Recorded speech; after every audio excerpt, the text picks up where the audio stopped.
along here for the community. And then the Columbus Avenue, Columbus Boulevard as well is another one of our roadway improvements. But everybody ready?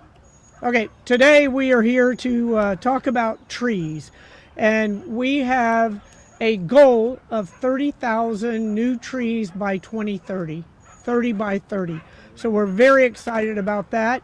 As you all know, here in Tampa Bay, we have many accolades, and our tree canopy is no exception to that. In 2018, Tampa was recognized by MIT's Sensible City Lab Treepedia study as having the #1 tree cover in the world. That was in 2018. We've been nationally recognized as a tree city for 41 years by the Arbor Day Foundation, and one of the oldest tree cities in the state of Florida. As you all know, sustainability and resiliency continue to be a top priority for Tampaños, who are experiencing more extreme and frequent heat, as you all know, rising sea levels, and threats to our environmental assets.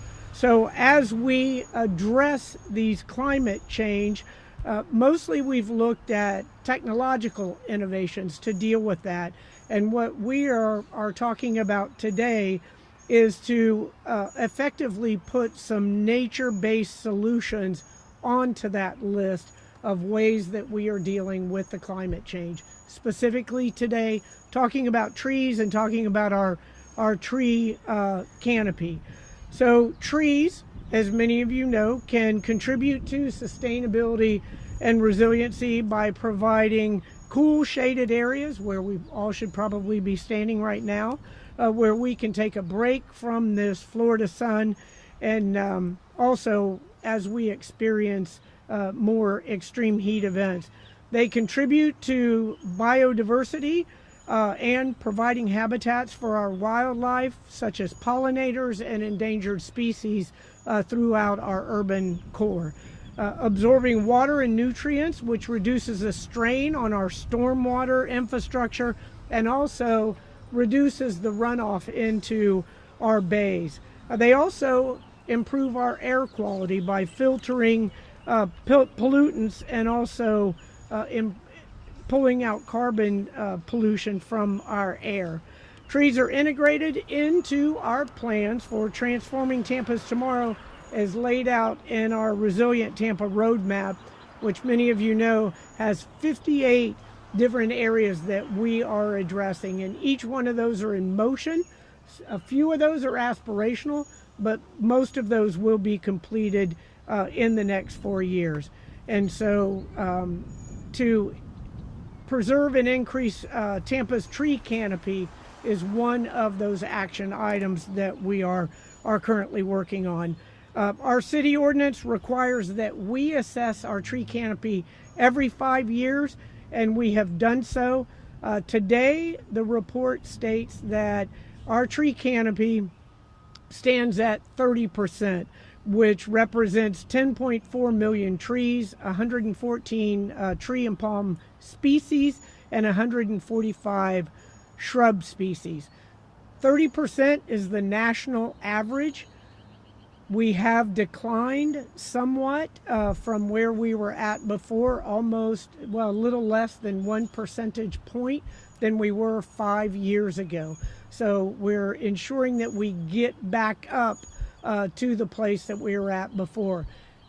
Prior to 1995, our national or our world rating was not that high. 1995, it's been as high as 34% since 1995. A little less than 31% in the last evaluation that was done. Now, the majority of the trees are on either private property, residential, or city property. And obviously that's where we're seeing the decline.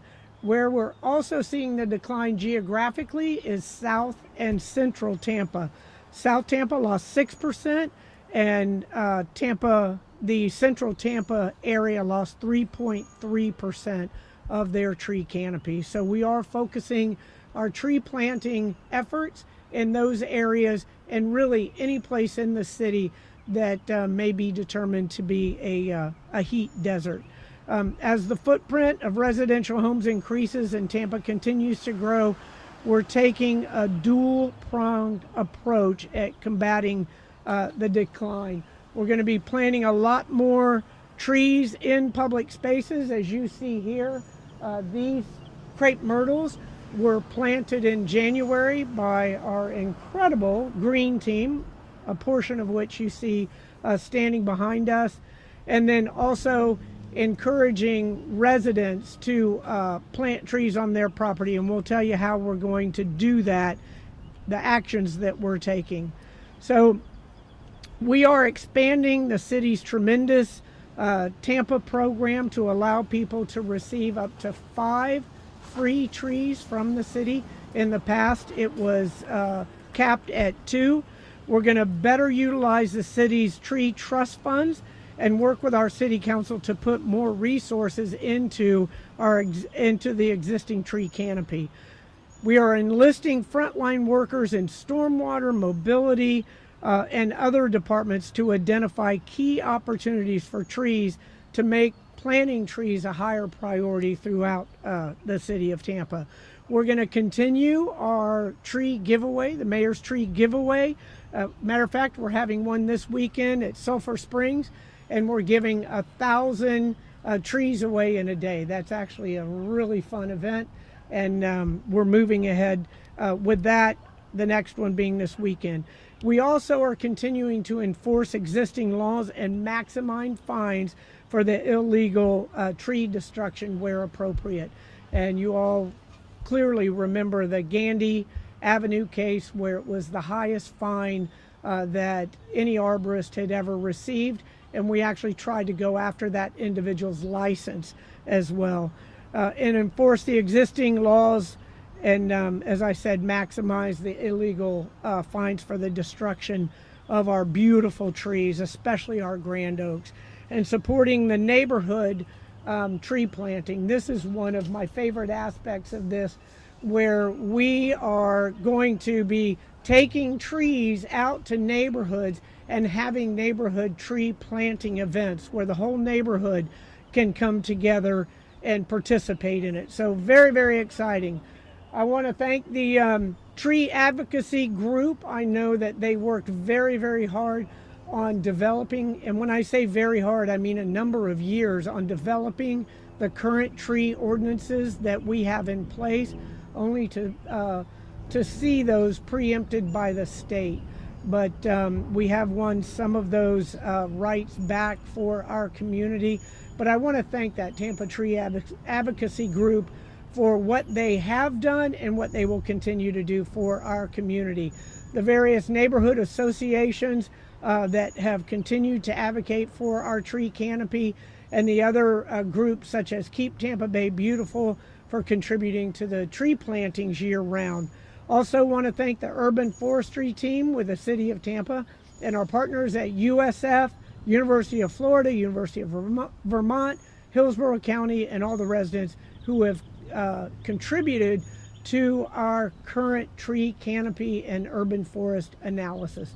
So 30,000 trees by 2030. Woo! We're very excited about that. And Saturday, May 6th, is going to be the 2023 Mayor's Tree Giveaway in Sulphur Springs Park. So we'll be joined by the green team here, and we're going to give away 1,000 trees. So this is just one more example in how we are transforming Tampa's tomorrow, and we're very, very excited about it. So questions? Mayor, is any of that money coming from the Biden administration's effort? Yes, there is. We've put in for a number of grants. I would submit and can probably, well, I know I can follow this up with the data, that this administration has submitted and received probably more grant funding than any other administration.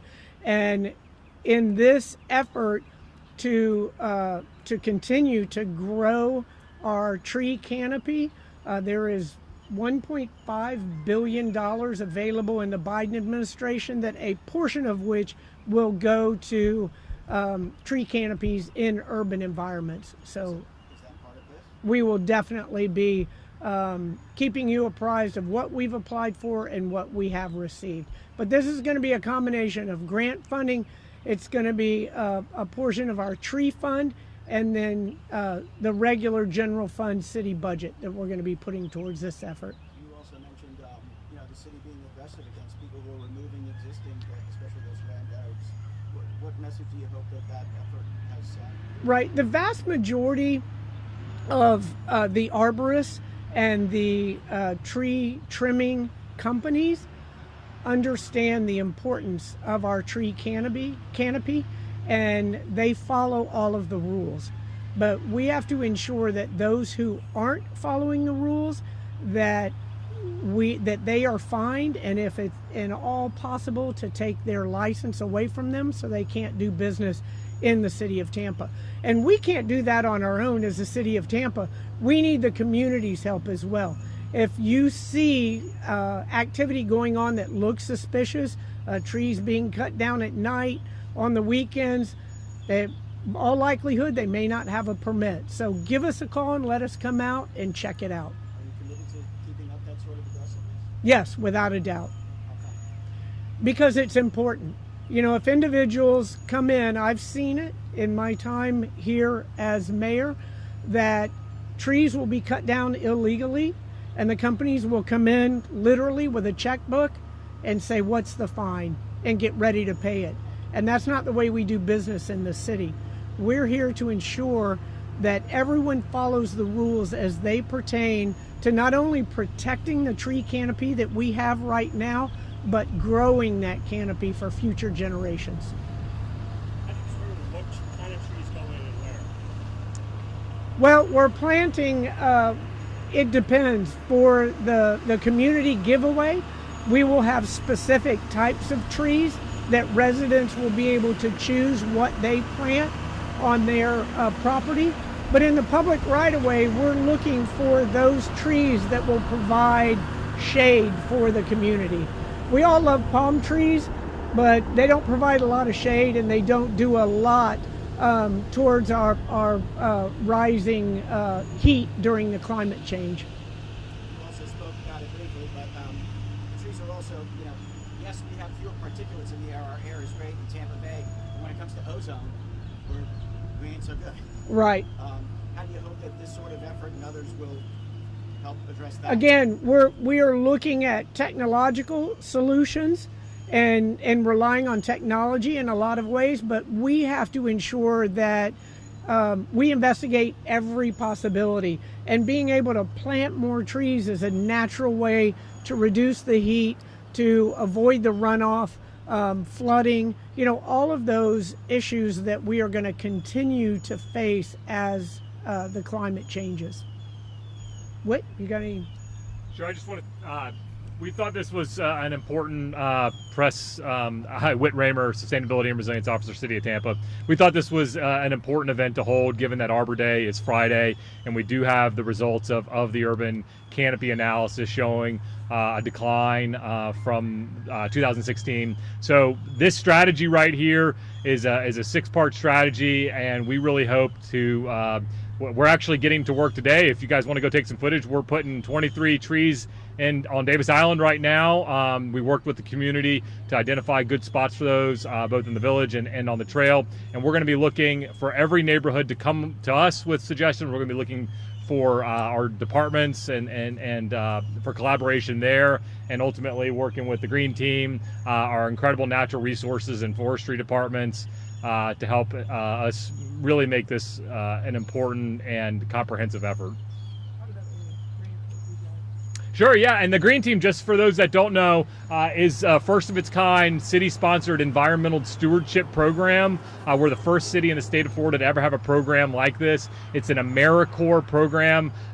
These members will be with us through July, and then we'll have 2 more cohorts, and hopefully many, many more after that serve in year stints, and they dedicate a lot of time every week to plant trees and to pick up trash. it's somewhat of a thankless effort in a vacuum, but when they do it and you see what difference it makes in the community, it's an incredible program, and we are so thankful to have each and every one of them. There are 17 members, and the rest of them are putting in trees on Davis Island right now. We just grabbed a couple that helped with the Cascaden tree planting here a couple of months ago.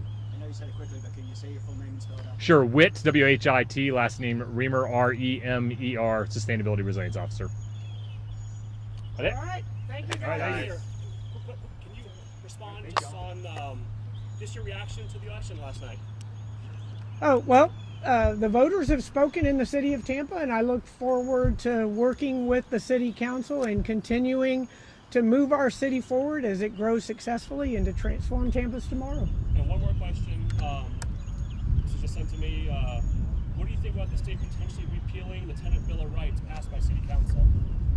I'll have to look into that. I haven't heard that the state was looking into that, so I can't imagine why that would be a focus for the state, but I'll look into it and get back with you.